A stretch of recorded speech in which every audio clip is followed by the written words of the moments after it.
Hello বন্ধুরা, সবাইকে জানাই শুভ সন্ধ্যা। তো আজকে আমার একজন লাইভ প্রোগ্রাম থেকে একজন দাদাভাই আর একজন বৌদিভাই এসেছেন। খুবই ভালো লাগছে আমাকে আমার সঙ্গে মিট করতে এসে আমাকে একটা উপহার দিচ্ছেন। তোমরা সবাই দেখো, দাদাভাই যেহেতু কবি, তোমাদেরকে আগেও পরিচয় করিয়েছি। তো দাদাভাই আমার জন্য বই নিয়ে এসেছেন। তোমরা সবাই আশীর্বাদ করো আমি যেন এইভাবে এগোতে পারি, আর দাদাভাইয়ের যেন এই লেখানি অনেক বড় আরো হতে পারেন। উনি তো অনেক বড়, আরও যেন বড় হতে পারেন। তোমরা সবাই আশীর্বাদ করবে। নমস্কার, আমি কবি শক্তিপদ ভূঁইয়া।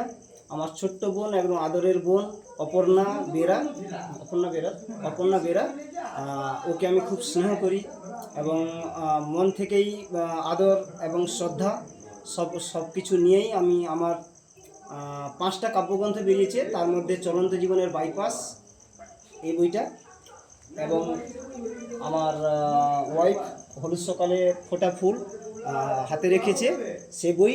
দুটো বই আমি আমার ছোট বোন অপর্ণাকে আমি দিয়ে গেলাম, এবং আমার বুক ভরা আশীর্বাদ থাকলো তার উপরে, যাতে সে ফেসবুক পেজে একটা ভালো শিখরে পৌঁছাতে পারে। এটাই আমি তার শ্রীবৃদ্ধি কামনা করে এবং মঙ্গল কামনা করে, তার পারিবারিক সমস্ত কিছু সকলের মাঙ্গলিক শুভেচ্ছা জানিয়ে আমি বইটা তার হাতে আমি অর্পণ করে দিলাম। আমি এবং আমার ওয়াইফ দুজনে তার হাতে বইটা